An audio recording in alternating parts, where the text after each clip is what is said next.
राधे राधे भाइयों। जीवन का असली आधार तो प्रेम है ना। ठीक है।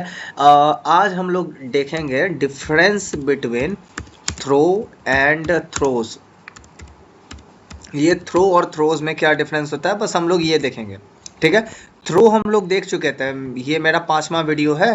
अगर यदि आपने थ्रो का नहीं देखा है तो आप थ्रो का जाके देख सकते हैं। मतलब थ्रो का बेसिकली काम होता है कस्टमाइज एक्सेप्शन क्रिएट करने में। अगर यदि हम लोगों को खुद का कोई एक्सेप्शन क्रिएट करना रहता है उस टाइम पे हम लोग थ्रो कीवर्ड का यूज़ करते हैं। एंड आज देखते हैं थ्रोज के बारे में कि थ्रोज कैसे लिखेंगे। जैसे मान लेते हैं थ्रोज का काम। हम आज एक एग्जांपल लेते हैं। मान लेते हैं एक स्कूल है, एक स्कूल में प्रिंसिपल होता है।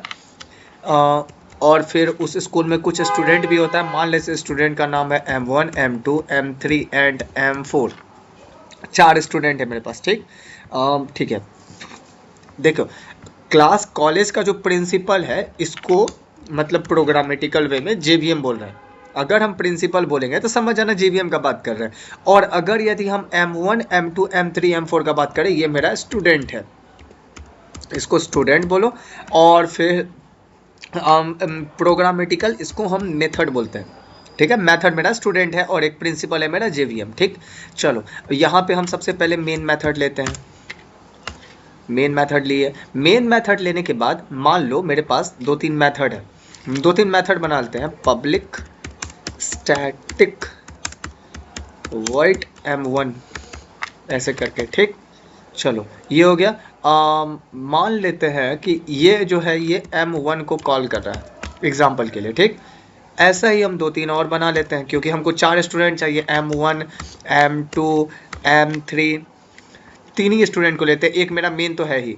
ठीक है, तो हम 3 ही स्टूडेंट को ले रहे हैं। ठीक है, M1 M2 एंड M3 को, और एक मेन मेरा 4 हो गया। ठीक। ये मेरा M1 है, ये मेरा M2 है और ये मेरा M3 है। ऐसे करके हम लोग बना रहे हैं। ये मतलब एक टाइप से देखा जाएगा तो हीप एंड स्टैक डायग्राम जब भी बनाओगे, कैसे बनाओगे हीप एंड स्टैक डायग्राम, तो नीचे ऐसे करके मतलब एक बॉक्स बनता है ना, ऐसे करके बॉक्स बनता है हीप एंड स्टैक डायग्राम के लिए। उसके बाद फिर ऐसे ऐसे ऐसे ऐसे ऐसे ऐसे ऐसे। उसके बाद ऊपर की तरफ से कैसे बना है, मान लो ऐसे है नीचे। थोड़ा यहाँ पे बॉक्स बनाना थोड़ा मुश्किल बात है, ये सब चीज़ से। ऐसे मान के चलो हीप एंड स्टैक डायग्राम है मेरा। सबसे पहले स्टैक में कौन सा मेथड आएगा, सबसे पहले मेथड आएगा इसमें M1। ये ऐसे करके है। मान लेते हैं ये मेरा M1 को कॉल कर रहा है, ये मेरे M2 को कॉल कर रहा है और ये M3 को कॉल कर रहा है, ऐसे करके। और इसमें M3 में सिस आउट मान लेते हैं 10/0 मेरा अर्थमेटिकल एक्सेप्शन रेज हुआ है। ठीक है। अब यहाँ पे सबसे पहले स्टैक डायग्राम, स्टैक में सबसे पहले कौन सा मेथड आएगा, मेन मेथड आएगा। क्यों? क्योंकि प्रोग्राम का एग्जीक्यूशन मेन फंक्शन से होता है। तो सबसे पहले नीचे में एक स्टैक, एक बॉक्स बना लो खुद से। मतलब वो स्टैक पता होगा कि एक मतलब सिलेंडर टाइप का बॉक्स होता है। उस बॉक्स में सबसे नीचे में मेरा मेन मेथड होगा। ठीक है। और मेन जो है वो M1 मेथड को कॉल कर रहा है, तो उसके ऊपर में मेरा M1 मेथड है। और मतलब प्रोग्राम का फ्लो बता रहे हैं। सबसे पहले मेन मेथड में आया मेरा कर्सर, आने के बाद चेक किया सब, उसको M1 मेथड मिला तो वो M1 मेथड पे पहुंचा। M1 मेथड M2 को कॉल कर रहा है तो डायरेक्टली फ्लो पहुंचा M2 पे, और M2 M3 को कॉल कर रहा है और डायरेक्टली फ्लो पहुंचा M3 पे, और M3 में एक एक्सेप्शन रेज हुआ है। अगर ये मतलब थ्रो का काम होता है। अब स्टूडेंट प्रिंसिपल का बताते हैं, थ्रोज कीवर्ड का। थ्रो नहीं है, थ्रोज है। ये थ्रोज के बारे में बता रहे हैं, थ्रो के बारे में नहीं बता रहे हैं। ठीक। ठीक है। चलो, मान लेते हैं मेरा प्रिंसिपल। एग्जाम्पल के लिए कहानी ये है आज का कि एक स्कूल है। ठीक है। मतलब कांच का शीशा विशा सब होता है। कोई स्टूडेंट है वो मेरा कांच का शीशा फोड़ दिया है, और जो कांच का शीशा फोड़ा है वो हम जानते हैं कि ये M3 मेथड कांच का शीशा फोड़ा है। क्यों? क्योंकि M3 में एक एक्सेप्शन रेज है, arithmetical exception. ARITHMATIC arithmetical exception है इसमें। ये मेरा एक टाइप से अर्थमेटिकल एक्सेप्शन यहाँ पे रेज हुआ है। ठीक है। तो कहानी ये है कि M3 कांच फोड़ा है, शीशा फोड़ा है। अब मेरा प्रिंसिपल आया सबसे पहले जेवीएम प्रोग्राम एग्जीक्यूशन के लिए, ये देखा कांच फूटा हुआ है, ये M3 से पूछा कि M3 तुम कांच फोड़े हो क्या? तो M3 क्या कर सकता है कि ये मतलब थ्रो कर सकता है एक्सेप्शन, THROWS, थ्रोज ARITHMATICEXCEPTI, मतलब कि ये चाहे तो एक्सेप्शन को थ्रो कर सकता है। कैसे एक्सेप्शन को थ्रो करेगा? स्पेलिंग का थोड़ा प्रॉब्लम है, एरिथमेटिक ही होता है, स्पेलिंग का प्रॉब्लम चल रहा है, ठीक है। मतलब कि कांच फोड़ा है मेरा M3, और M3 जो है मतलब अगर कोई कांड हो जाता है ना तो आंख बंद करो और सोचो इल्जाम किस पे लगाए।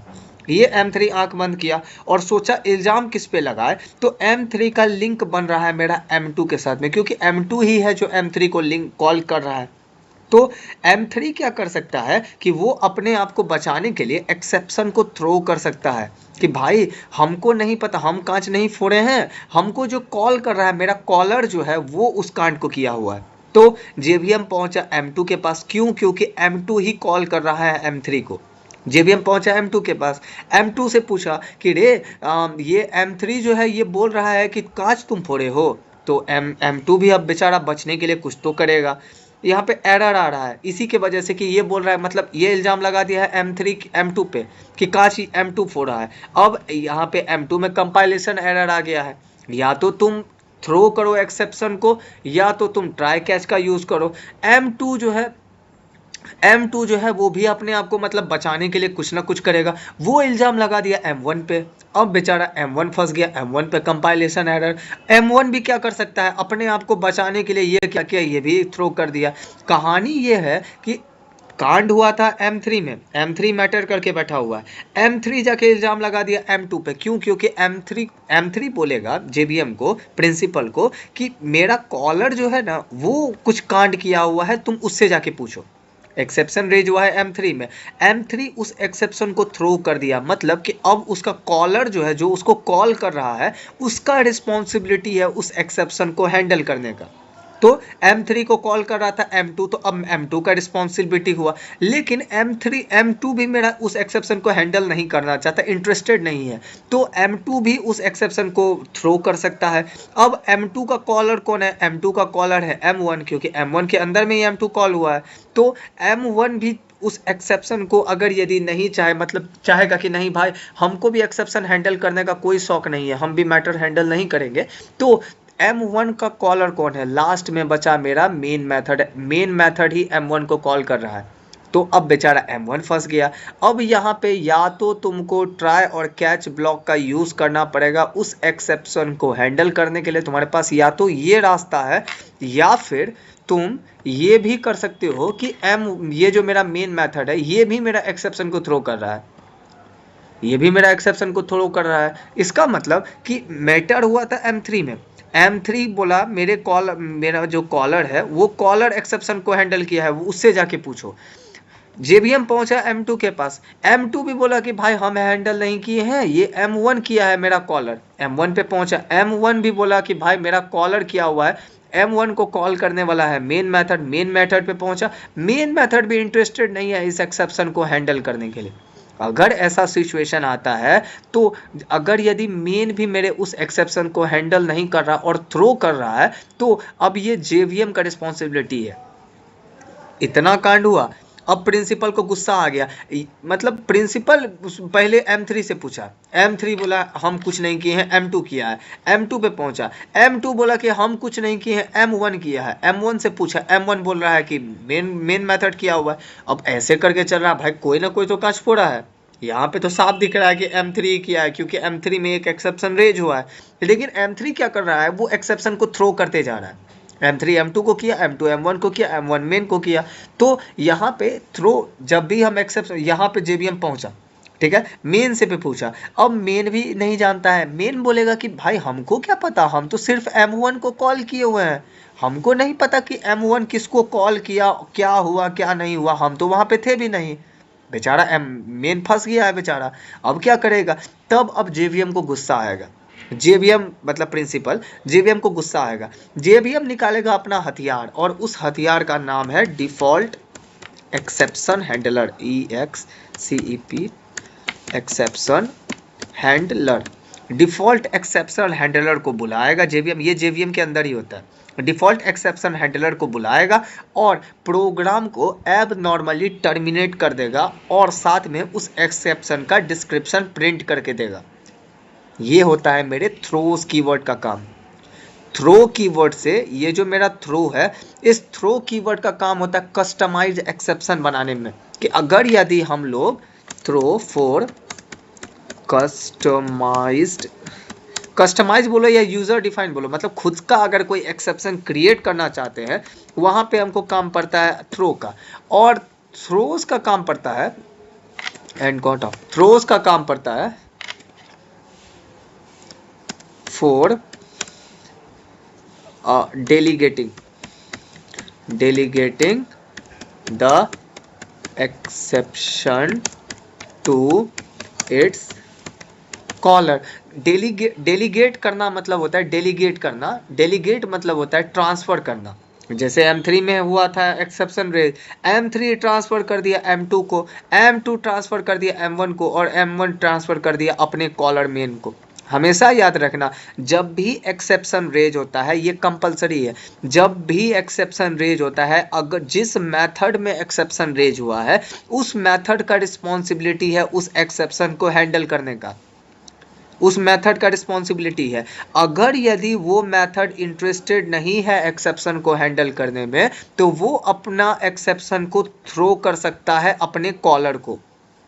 M3 इंटरेस्टेड नहीं है उस एक्सेप्शन को हैंडल करने में, तो वो थ्रो कर दिया अपने कॉलर को। M2 इसका कॉलर है, M2 ही कॉल कर रहा है M3 मेथड को। यहाँ से देखो M2 के अंदर में ही M3 मेथड कॉल हो रहा है, तो जो कॉल किया है अब उसका रिस्पॉन्सिबिलिटी है।